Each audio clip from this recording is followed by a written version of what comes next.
왕이 되었다라고 하는 것은 그 나라를 책임지는 그런 자리에 올라선 것을 얘기하는데, 고대 그 시대에는 왕의 책임이 여기에 이렇게 집중되어 있습니다. 군사력이 얼마나 막강하냐, 그리고 나라의 경제를 어떻게 이렇게 부하게 풀어낼 수 있을까. 군사력 그리고 나라의 경제, 이것을 풀어내는데 아주 중요한 그런 나침반 역할을 하는 것이 무역입니다. 무역.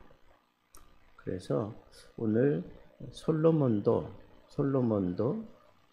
나라를 부강하게 만들고 또 나라의 어떤 이 번영을 정말 꾀하기 위해서 그의 지혜를 동원해서 제일 먼저 했던 일이 군사력을 아주 튼튼하게 준비하는 거였습니다. 그런데 우리가 어느 선상에서 점핑을 하느냐에 따라서 그 높이가 달라질 수밖에 없지 않겠습니까? 어떤 사람은 저 지하 깊숙한 곳에서 점핑을 하는 사람도 있고, 어떤 사람은 그냥 평지에서 하는 사람이 있고, 어떤 사람은 그 위에 상당히 층수를 마련해 놓고 그 위에 올라서서 점핑하는 사람도 있고, 또 거기에다가 뭐 용수철 같은 거를 이렇게 달아 놓고 그 높은 꼭대기에서 뛰는 사람도 있을 겁니다. 솔로몬은 저 밑바닥이 아니라 어찌 보면 제일 꼭대기 층에서 점핑을 하는 그런 사람입니다. 그러니까 그는 하는 일마다 남들은 상상치도 못하는 그런 일들을 지금 이루어내고 있는 것을 우리는 생각해야 합니다. 오늘 본문 말씀에도 이렇게 보면 뭐 병거와 마병을 모으는데 병거가 1,400대라. 이게 말이 안 되는 겁니다. 사실은 1,400대가 병거다. 그리고 마병이 12,000명이라. 그러면 이 말이 12,000마리 이상 배는 있어야 되지 않겠습니까? 그 병거성에 두고 예루살렘 왕에게도 두었다. 여기 왜 솔로몬을 예루살렘 왕이라고 표현을 했을까요? 예루살렘의 이름의 뜻이 평화라고 하는 뜻이잖아요. 그러니까 이 역대기 기자가 생각할 때 솔로몬은 이렇게 군사력을 튼튼하게 하면서 그 나라를 그냥 평안하게, 아주 평화롭게 그렇게 만들었다는 거예요. 그리고 왕이 예루살렘에서 은금을 돌같이 흔하게 했다. 그리고 백향목을 뽕나무같이 많게 했다. 이스라엘 땅에 흔한 나무가 뽕나무인데 이 백향목이 평지에 뽕나무같이 많게 했다. 이런 표현들은 아주 최고의 경제력을 그가 이룩했다고 하는 것을 얘기하는 겁니다. 은금이 돌같이 흔하게 했다. 그건 말 표현이 그런 거지, 그들은 아주 큰 부를 누리며 살았다라고 그렇게 얘기하는 겁니다. 오늘날로 얘기하면 그 나라에 GNP가 상당히 높았다는 것. 그리고 이렇게 백향목 이런 나무들을 그가 그렇게 백향목 이런 것들은 어떻게 보면 부자나 기를 수 있는 그런 나무라고 생각을 해야 되는데 그런 것들이 평지에 뽕나무 같이 많게 했다. 아주 최고의 고가를 누리며 살았던 그런 모습을 여기서 그렇게 표현을 한 것입니다. 그런데 솔로몬이 그 마병과 병거를 마련할 때 애굽과 구해에서 사들였다. 이 얘기는 여러분 그 지금도 이 경주마 이런 것들은 이런 애굽이나 이쪽 유명한 그런 지역에서 그 말을 사들여 가지고 그 말이 정말 죽을 때까지 달리는 그런 말로 그렇게 훈련시키고 그걸 타고 좋은 성적들을 내잖아요. 근데 그 말 값이 엄청납니다. 몇 억씩 해요, 몇 억씩. 아주 정말 혈통이 좋은 말은 몇십억 합니다. 그러면 그 당시에도 마찬가지 아닙니까? 그 당시에 가장 강력한 그런 힘, 그 말을 통해서 실현을 하던 시대이기 때문에 이때 애굽에서 사들였다 뭐 이런 것들은 굉장한 고가를 주고 사들였다라고 하는 건데 그만큼 얼마든지 그렇게 지불하고 사올 수 있을 만큼 그 경제가 뭐 탄탄했다라고 하는 것을 얘기하는 거예요. 그리고 왕의 무역상들이 때로 막 그룹으로 달려들어서 값을 정하여 산 것이다. 경매하듯이 그렇게 이 말이라면 내가 1억에 사겠다. 그래 나는 1억 2천에 사겠다. 나는 5천에 사겠다. 뭐 이런 식으로 그 값을 정해서 그렇게 했다 하는 거 보면 이게 상당히 그 무역을 솔로몬은 이러한 것들을 통해서 아주 기발하게 무역을 그 나라의 안에서 이렇게 만들어내고 있는 것을 볼 수가 있습니다. 애굽에서 사들인 병거 한 대가 600세겔이라 그랬는데 여러분 그 600세겔 뭐 이 세겔이라고 하는 이 단어 600세겔 이건 엄청난 값입니다. 그런데 그렇게 많은 돈을 투자해서 그 나라를 이렇게 화려하게 치장하고 있는 그 솔로몬을 통해서 이 역대기 기자가 얘기하고 싶어 하는 게 뭡니까? 아주 최고의 그런 힘을 보유하고 있고 최고의 그런 경제를 그가 풀어내 가면서 아주 최고의 번영을 솔로몬이 만들어냈다라고 하는 것을 얘기하는데 이렇게 굉장한 그런 병거를 사가지고 아람이나 아니면 햇사람들에게 그 사람들은 이 말 없이는 전쟁하지 못하는 사람들인데 이런 사람들에게 이렇게 되팔았다 하는 얘기는 뭐예요? 오늘날로 얘기하면 그 좋은 말들을 다 독점했다는 거예요. 모든 팔로를 자기가 딱 쥐고 그게 꼭 필요한 나라들에게 되팔 때 그 값을 엄청 매겨가지고 팔았다는 거예요. 아주 무역에 아주 도가 큰 모습을 여기서 보여주기도 하는 겁니다. 여러분 솔로몬이 참 지혜로운 사람이 틀림없구나 하는 것을 느껴요. 내가 내게 무엇을 해주기를 원하느냐 그랬을 때 솔로몬이 지혜와 지식을 주십시오. 이 백성들을 내가 잘 이해하고 들어주고 그리고 이 백성들을 내가 잘 다스릴 수 있는 지혜가 필요합니다.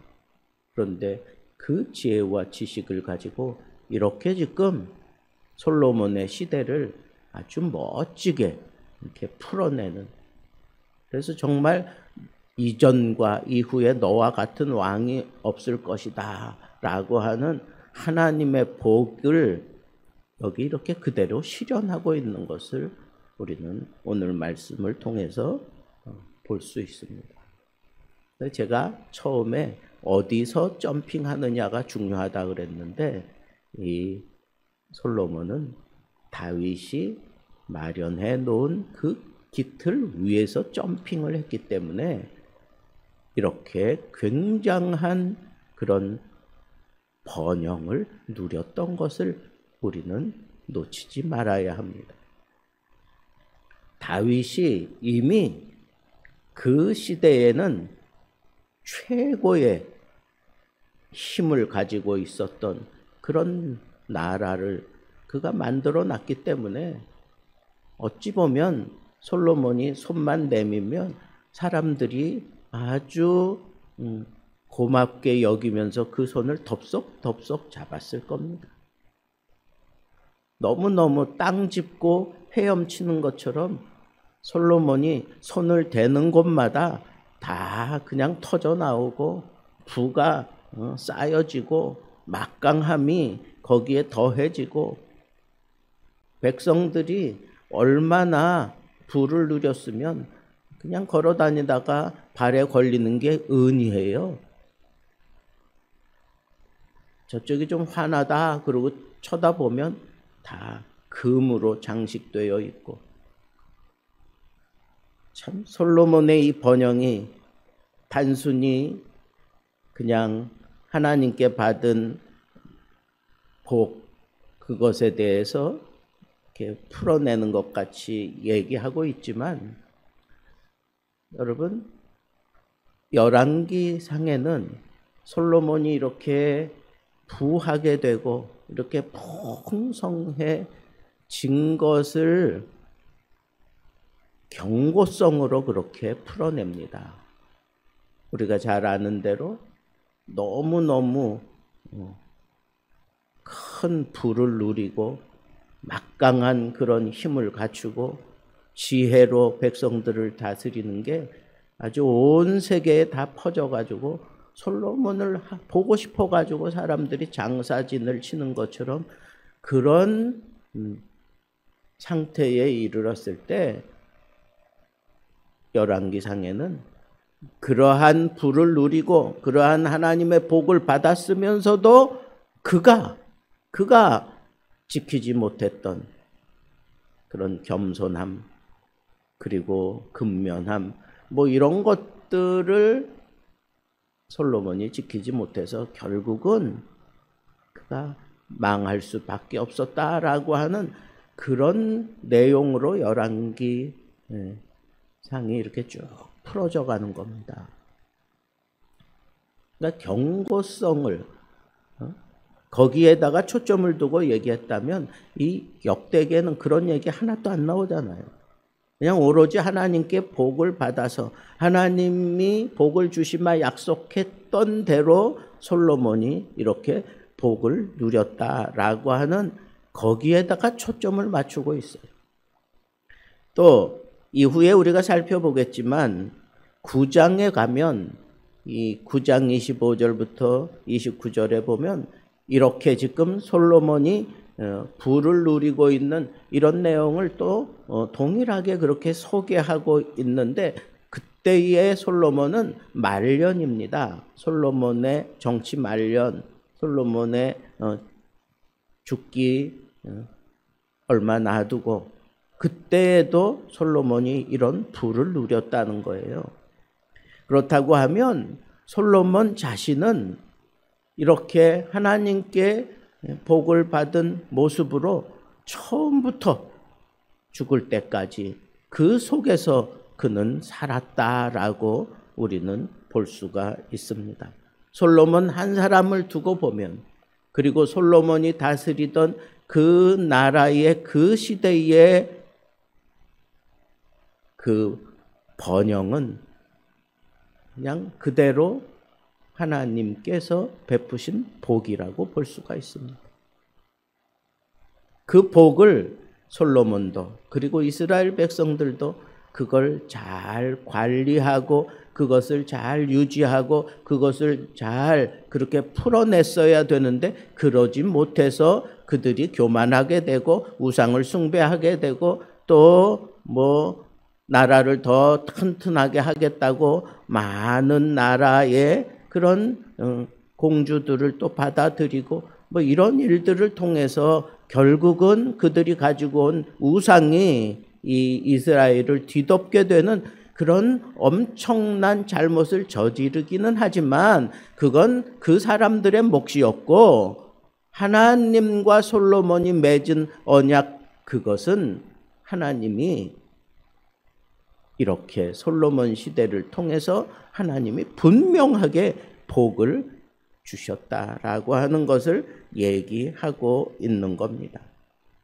여러분, 이렇게 부자가 된다면 반드시 타락하고 반드시 쇠퇴하는 길이 있을 것이다, 이런 것 때문에 부자 안 될 겁니까? 이런 것들 때문에 나는 복을 안 받고 살겠습니까? 그런 식으로 얘기하는 것 자체가 이건 지혜롭지 못한 겁니다.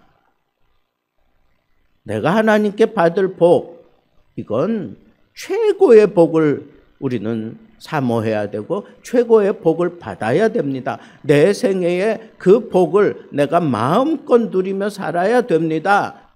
중요한 것은 그렇게 복을 누리며 사는 동안에 하나님에 대한 이 믿음 흔들리지 않고 쇠퇴시키지 않고 퇴색시키지 않고 단단하게 붙잡아서 그 위에 더 큰 번영을 누리는 것, 그것이 참 우리 인간이 풀어내야 될 숙제 중에 숙제가 아닐까 하는 것을 우리는 또 깨달을 수가 있습니다.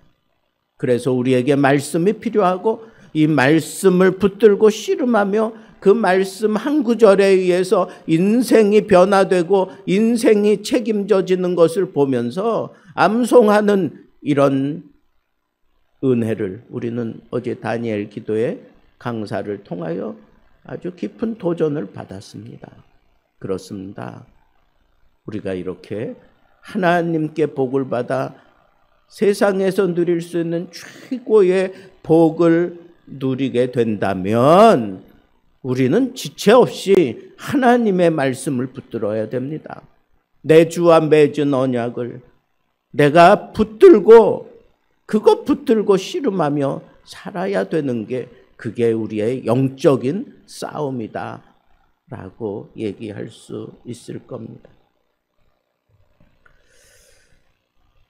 저는 오늘 말씀을 통해서 꽉 붙잡고 싶은 건 하나님, 나에게도 솔로몬처럼 이 세상에서 누릴 수 있는 최고의 복을 내가 누릴 수 있도록 나를 지혜롭게 하시고 나에게 어김없이 하나님이 언약하신 대로 나에게 큰 은혜와 복을 주옵소서.